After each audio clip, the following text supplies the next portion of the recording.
it's what do you call it? It's Markel Kabbalah stock, you know. Because I think the reason he says stuff like that is because like you have like Al Pi Chassidus, right, which is Al Pi Kabbalah. Because Daled Lamed Tov and Tzadik Daled Yud, there's Hatzvi-Bais like that. So since he's used to like the spelling of it, where most people don't think that much about how it's actually spelled, where he says it like how it's spelled. Dalis Tzadik. He's always picturing it how it's spelled with the suffix. Yeah, like the spelling of it, because the kind of the Hatzvi-Bais, the kind of how the letter it splits into letters that spell the letter and whatever, things like this. Also, how the kavanas of Delet's a door. Yeah, doorway, how it's an entryway. Anyway, all right. So Lamed entryway, doorway. So we need a minion to do the Birchas Ederson. If we need a minion, that's the question. It's a question. Or do we? Right. Do we? Dun, dun, dun. Call Mekadesh. Call Mekadesh. Anyone who betroths Isha, a wife, a woman, being like the Atmi, being how you take shliach, whether it's himself or something for him, make a bracha. Who shliach, either him or the shliach makes a bracha for the Torah. Yesh Ehven, the acher. However, I just accidentally flipped up the lesson. Okay, sorry. The acher, someone else does. Right. This is called the Rabbis Maimonides. And that's Ahmed, I guess we all know. Yeah, and that's even now. We know that the Masad Kiddushin makes generally makes the bracha, not the chassid. Yeah, the hubby doesn't go straight to China. He just says Hariyat and Kedushas. Otherwise, he keeps his mouth shut, says Amen, and drinks some water. Yeah. Either way, the bracha is usually he tells the chassan and kala that they have to, when they listen to the bracha, they have to have in mind. Yeah, they have to mind that they're Right. Yeah, good point. This is for you guys. This view. So have in mind that this is about you guys. Right. I'm not being Mekadesh. I'm making the bracha for what you're for. Not only that, I'm making the bracha for what you're about to do. Right. Your action. This is the bracha on the Hariyat Megudashas Li. Right, and I'm not.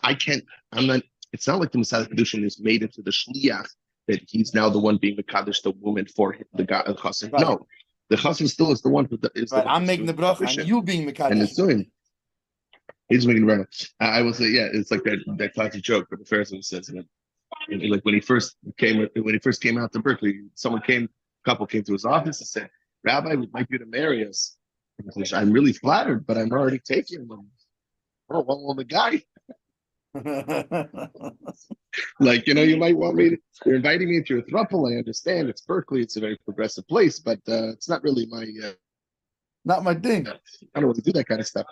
Anyway, so sorry, taken. It's both before you. Anyway, so I said either way the book is made is a big conversation.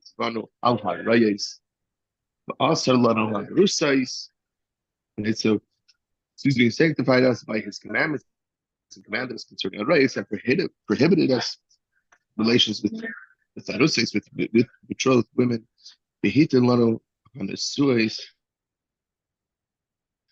Permitted to us being married under the chuppah.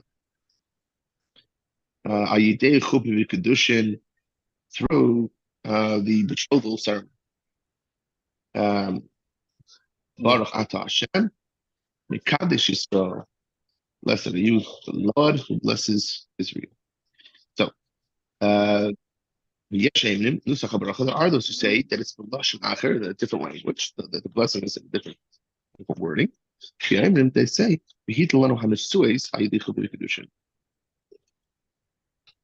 those who say, not just that part's the same. I think it's the other part. No, because how's it different?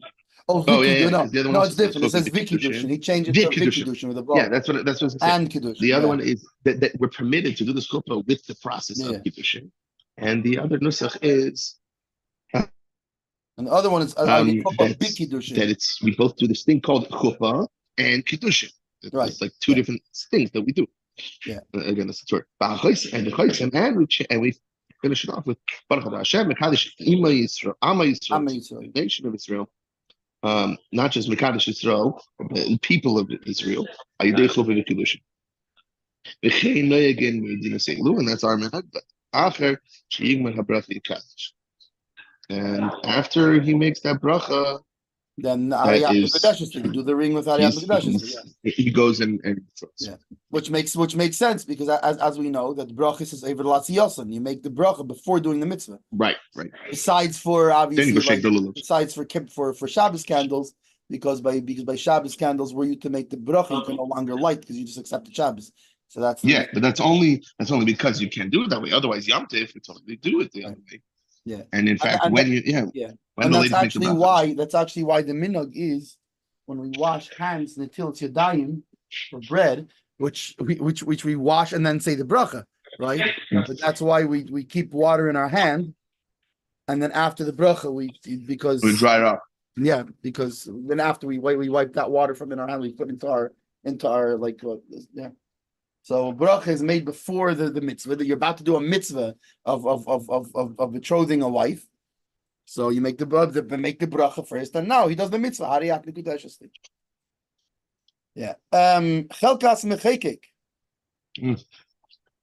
V'hitir lonu hanesuis al yedei chuppah. Rabbeinu Tam higia hanesuis lonu, not v'hitir lonu hanesuis. But v'hitir hanesuis lonu. Instead of he permitted to us. The marriage is that he permitted marriage to us. Let's get married. So nice. And so is the minhag of those who are specific of specific people who are particular. And so too the Bach, also based on his rabbis, his teachers, also says the same. Lun. Add the word lun. Yeah. Actually, there's a Beis Shmuel that comes before that. Al Yidei Shliach says that whether he's being betrothing himself or through a shliach, says the Beis Shmuel the Ksiv that it's written Vayivarchu as Rivka, and they blessed Rivka, meaning Eliezer Shliach. Eliezer was just a shliach. He already betrothed her on behalf of Yitzchak, by Besuel, by her father. And that's how you know there's Sephardi. I'm saying this because there's no Masada Kiddushin, there's no Yeshem, there's no Gama, separate guy. I'm curious if practically the Sephardim pass in this way. Do they not have? Does the Chassan himself make the bracha? That's interesting. I don't know. That's something to look at because you would think because the Chudah they would go according to the Mechaber. I'm trying to remember. I photographed the Sephardi wedding. The father. I remember there were a couple of things that were definitely different. I don't remember the bracha part. Yeah. I remember he filled out there were things about the ksuba and stuff that were done under the chuppah instead of by the table the tish before. But I don't remember if he said the bracha Kiddushin or if his father. It was an interesting situation. It was the father of the chassan was a Sephardi Rav in the 5 towns, so he was Masada Kiddushin. Right. So it was very interesting, but I don't remember if he did it. Anyway, okay. Here's. Yeah, so that's an interesting question. That's how the Sephardim do it.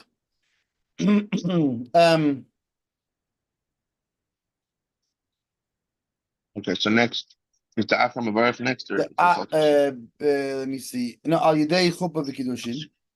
No, sorry. That's but the Achram Avarif. That somebody else. Right, this is the Ramah. It says the Ramah that somebody else makes the bracha, not the chassan. Right.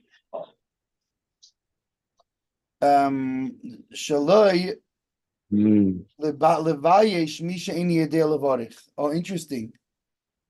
Which is very shaykh, because what do? We say the harayat usually sometimes if he can't do if the chassan can't read it or whatever, they don't have a transliteration or this or that the other, they'll say it and usually they'll say first what you're about to say is I hereby betroth you, right? So he understands what he's saying, and so she understands what he's saying, and then every wedding I've been at, regardless of how affirmed to be the chassan is a big rav. But the Masada Kiddushin always says, this is what you're about to say, and then says the words. Right. No, repeat after me. I think it's a matter of keeping it standard. Not only that, you don't want to make any exactly. assumptions. It just keeps it. You don't make assumptions, and I want to make sure in plain English, because if your marriage to be valid, you have to know what you're saying, and she has to know what you're saying, and she has to know, and you have to know that this is I am betrothing her, and she has to understand that you're betrothing her. Yeah. The Prisha says, okay, what if you don't have somebody else? What if the chassan is the only guy who knows how to make a bracha? Oh, interesting. I don't know. Maybe let's see. Think about if it's in I don't know where. It's Russia during communism, and you scrape together 10 Jews, and the chassan basically has to be his own Masada Kiddushin. The chassan is the rabbi. Yeah, he's the only guy who knows all the. The chassan is a big rav. He's what's it called? He's a dayan, right? But you're in communist Russia. All the other 10 guys, they don't speak Hebrew. By the way, I was gonna say none of this. Made me think of not. At first, I was thinking of that situation where like the chassan is a big rav and everyone else is a Amos is. But then it got me thinking of the situations where you have like these little Jewish communities that are in the middle of nowhere and no one knows anything. But there's one guy who he knows how to read a little bit of Lashon Kodesh. Right. So he's forced to, learn a little bit of Shulchan Aruch, a little bit of this, a little bit of that. Like nobody else knows this stuff. Yeah, but practically speaking, nowadays that guy shouldn't be doing his own his own. You fly a rabbi out or something. They're in a situation in a country or wherever where they can't, let's say, war torn, whatever. That's unusual today. Thank God, these decades recently it hasn't been because not only that, it's a whole other problem of Bichlal. It's not just a matter of the Kiddushin part of it. There's so many halachas and all these things, and how the shtar has to be written, and all these kind of things that you have to, and the research that has to be done first, etc. Yeah, but I really because there was an article. I didn't even read the article yet. I want to, but it's the title is basically the sheikh who goes to Cuba, and he was saying how he was so inspired. Basically, there was a yid there. Or something that something along the lines of he hasn't eaten meat in years because there hasn't been a proper shita and kosher meat in Cuba. And it's like, well, today's day and age, you could just ship it in or whatever. I haven't been able to get it. I haven't been able to do it. I met a guy like that. So what I'm saying is, like I wonder, Cuba maybe like let's say there's a country where you didn't live there, they can't leave. I mamish met a guy like that in Breslov. And in Breslov, it's a little village down by what's it called? And it's a funny thing because I guess because back then when I was there in the 90s, right, in the late 90s, the Breslovers were going already to Uman. Remember, they go to Uman. They don't. In fact, I believe there's a tzava from Reb Nosson who's buried in Breslov, which is not too far away. It's not right near, but it's. Which, by the way, is the most beautiful place where Nosson is buried. So it's like the base kvaris is on top, which is unusual. Usually they use like land that's not this is on top of a hill, on top of this gorgeous hill, and you can see all the surrounding. It's like gorgeous. Anyway, there's a village down there, so you went down there. There's about maybe 7-8 Jews still live there. They haven't had contact, but when we went there, they hadn't had contact with the with the outside world. It's basically since World War II. And there's one guy there, who was in his late 90s, still from, hadn't eaten meat since World War II. Wow. Had not eaten meat since World War II. We asked him, like, what can we get, right? Everybody else saying, if you can get us food, and right. What did he say? If we can get him, we can get him a shofar. His shofar got puzzle in the 70s or something, He got a hole or something. And since then, what he does in Rosh Hashanah is he thinks he does his beinunus and he thinks about and he in his mind he hears the koilos, and he so wishes this is the only thing he cares about, which we got him a shayfer actually. But all he cares about is on Rosh Hashanah. Nice. He doesn't. I know it was actually approaching Rosh Hashanah. We were there like sometime in like of Elul ish whatever, but he doesn't have a shayfer. That's his so. Anyway, same thing. Wow. He's the only guy, and he keeps everything. He has what's it called, tzitzis and everything. We also got him a new pair of tzitzis because his tzitzis was so old and repaired by himself for like over the years, many times, and you know. Anyway, yeah. So in theory, these things could still exist. At the same time, this guy he wasn't married. He was never married. Right. Why? Because he didn't have a rob to be Misad Kiddushin properly. Maybe he just didn't know the bracha. No. No, because he understood that they have that by. I mean, again, all he knew was to do a chasti. He needed a rob. He didn't. Maybe he didn't know all the halachas of why of because of all the complexities, but he knew to have you have to have a rob. Anywho. So, but if there's no one who knows how to make the bracha, then the chassan can, let's say, whatever. I don't know. Let's say there's somebody else who reads English and he read all the laws of what's it called? I don't know. Or he himself, like we said, maybe he himself is qualified to do all those things. If there's nobody else to read the bracha, so he does it. Vehitir lanu hanesuis. Lanu. I don't know why the double language in the By the way, title, but yeah.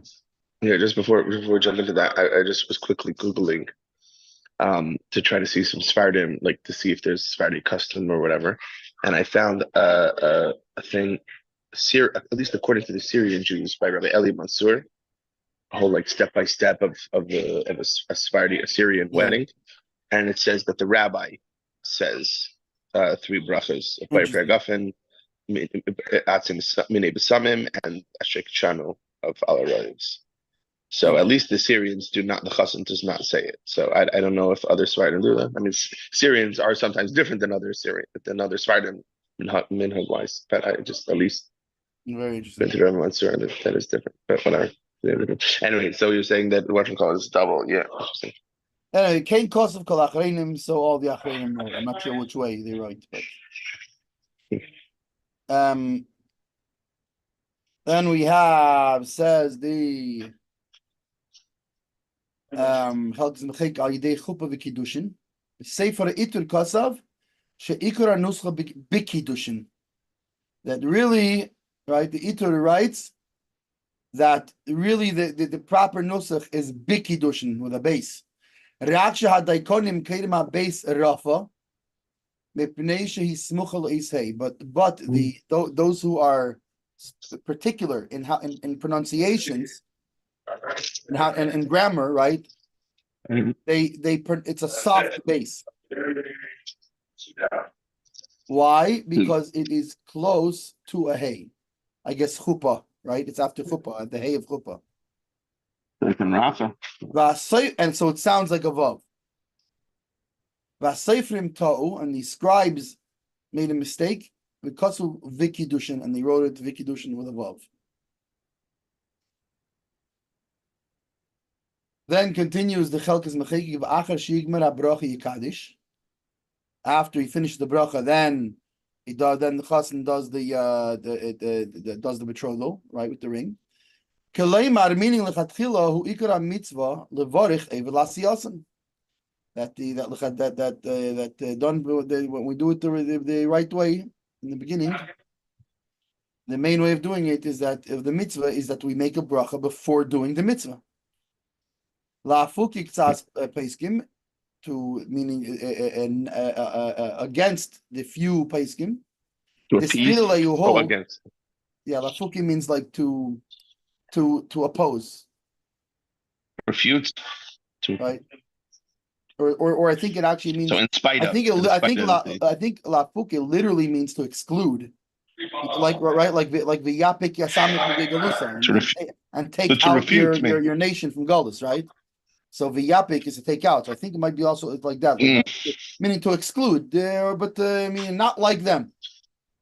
So in spite of. Yeah. So in spite of the few. Right. In spite of the few places, right? Very good. So everyone says not fuki tzas places. Yeah. That the Svirale that hold the lechatchil mevarchim achar shekidush. That hold that the proper way to do it is to make the blessing after the Kiddushin. Right? And on this, the Rosh writes in the Tshuva, that he writes to them that they're mistaken. So that's lechatchila. That's in the first place how you do it. Okay, what happens though? Oh, fine. This right. So there's a few poskim that say that in the first place you do it after. The Rosh and most of the poskim say no. You do it before a bracha. You bless before the mitzvah. That's in the first place though. What happens if you forgot? And he went ahead and did the Hariyat Mikdash. Oh, wait a second. We didn't do the bracha. Right? That's b'diavad, and if it happened. Right. And he did not make the bracha before. I don't know why he uses Edison. It's really before Kiddushin. Then you could still make the bracha after. Well, what's that? It will be frat and even more so with our minhag that somebody else makes a bracha and not the chazan. I'm not sure why that's different. Apparently it's different when somebody else is making the bracha. See in the Agais Maiman in the end of Paragimel of Hilchos. So anyway, the halacha is. By the way, sorry. Yeah. No, I just want to say it's called Birchas Ederson because it used to be that it was done. This bracha of Kiddushin was done at the engagement ceremony. It wasn't done at the chuppah. Right. The betrothal was before. Right, and then the whole Kiddushin was done at the actually has stage. It actually has a whole thing how it was because not only that, for example, one thing is for example they used to do the betrothal before, then the chassan would usually go and learn or something like this, and then the problem was once he's mekadesher, even before they're married, if he disappears or something, he goes away, he learns whatever, and he disappears, and now she's a what do you call it, naguna. She's stuck. She can't marry anybody. So I think that's why they changed that. And then like you have, for example, in Chabad, right? We don't even do Tanoim, right?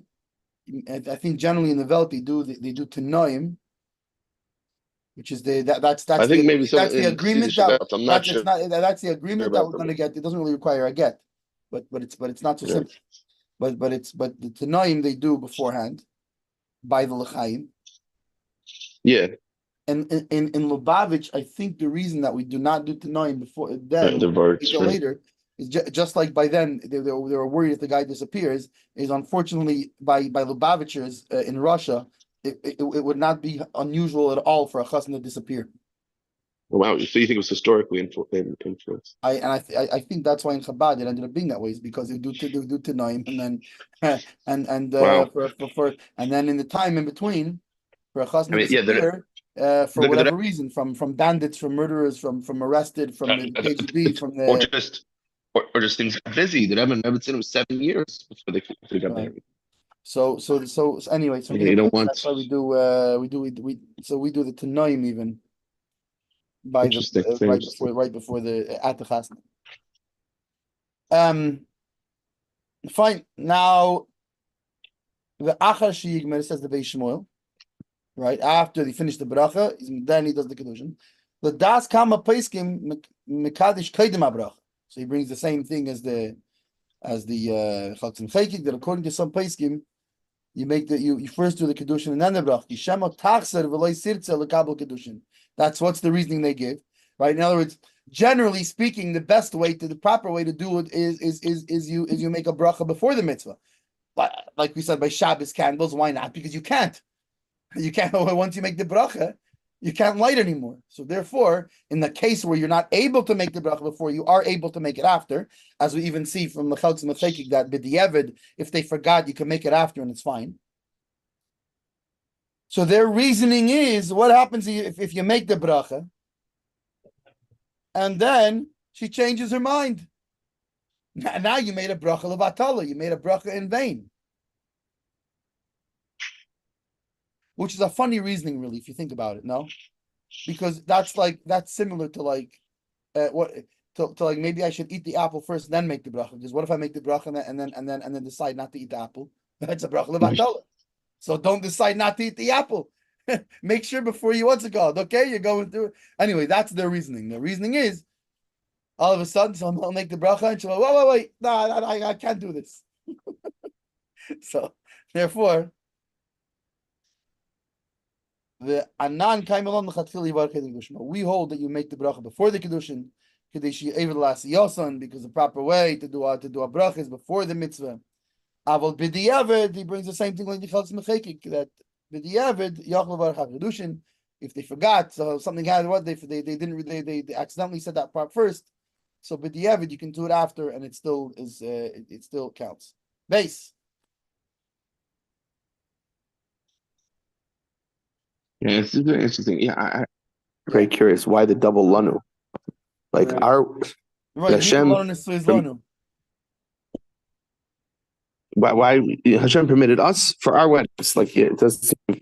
And I'm not sure if what he's just doing here is bringing the mechaber and then adding the lanu that you know what I'm saying? He's bringing the mechaber's lashon hitr lanu hanesuis, and then he brings lanu that like the lanu's after, but it's a weird way of having it. I believe what he's saying. I don't know. I believe what he's saying. That is how we say the bracha. I just looked it up. Is not really lanu hanesuis lanu.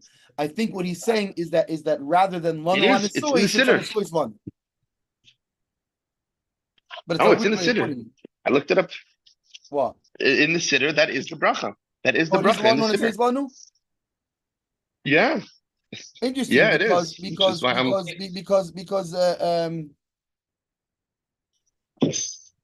unless maybe the Chalks Mechekik means that also without saying it. Because the Chalks Mechekik says just higia hanesuis lanu. Maybe he means. Maybe he also means lanu hanesuis lanu. Yeah, he's just being short. Hitler lanu es hanesuis lanu. Okay. So the Chalks Mechekik must have meant that also, but he's writing in shorthand. Yeah, he's just saying add the other lanu. Yeah, right. Add the other lanu, but not take with the other one. But he's not very clear on that. He's not saying switch. Which I guess is why. Which I guess is why over here. I guess that's why the Beis Shmuel made his title like that. He did a lanu on his lanu to make it very clear what he's not what's being said here. That it's add a lanu, but you don't take away the first one. Maybe that's the. Okay, so let's do quickly days. So Nagu. Yeah.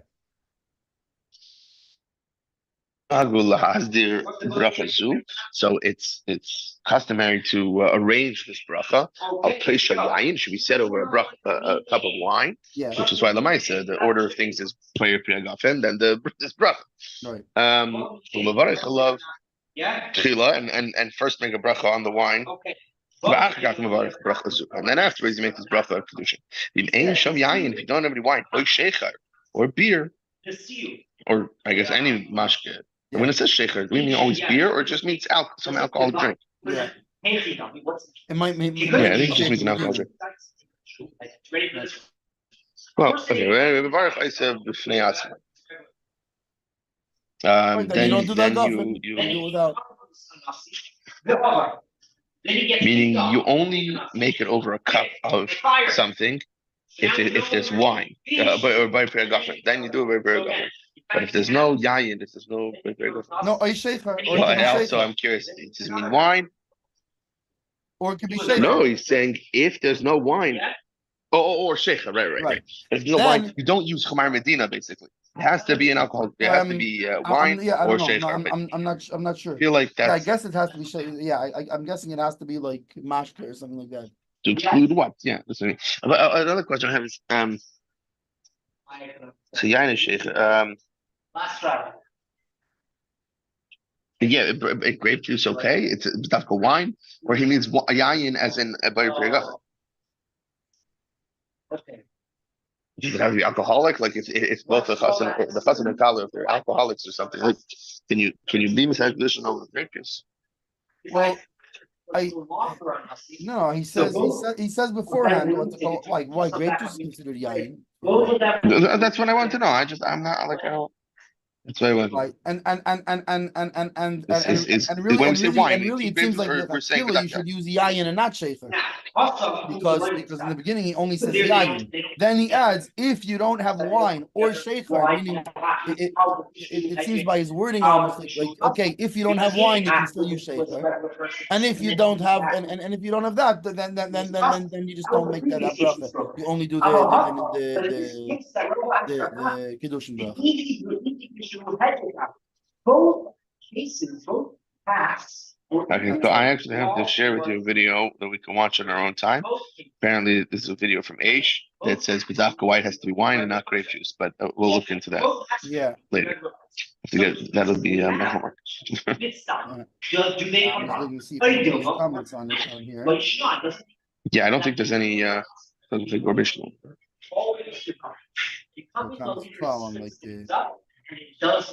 Anybody in the lower? Yeah, on the lower side, if anybody mentions it. Especially, I'm curious if there's something on the wine and grape juice thing. So we don't know. So answer is, let's try to explain. From a statement of Ula in the name of Rabbi. So here we go, and then I'll summarize. It says over there, all that's what we're having in mind, or whether he drinks Haezer. He separated a carbon which is brought because he ate that non-kosher. Then he became a Uber. This is own Jews. He said, I am no longer Nobody Jewish. Down here mentions it. He became sponsor. Okay. So hopefully try to do Gimel, or it's 11 o'clock. Yeah, let's we can I guess we can move down tomorrow. Okay.